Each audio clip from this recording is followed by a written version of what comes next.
Welcome back to another technical deep dive here in the Debug Zone.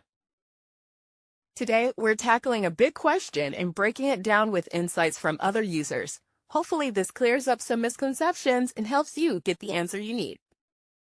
So, buckle up, stay a little curious, and let's jump right in.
And that's a wrap.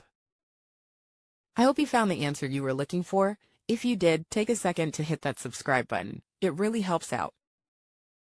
And let me know in the comments which solution worked best for you. See you next time in the Debug Zone.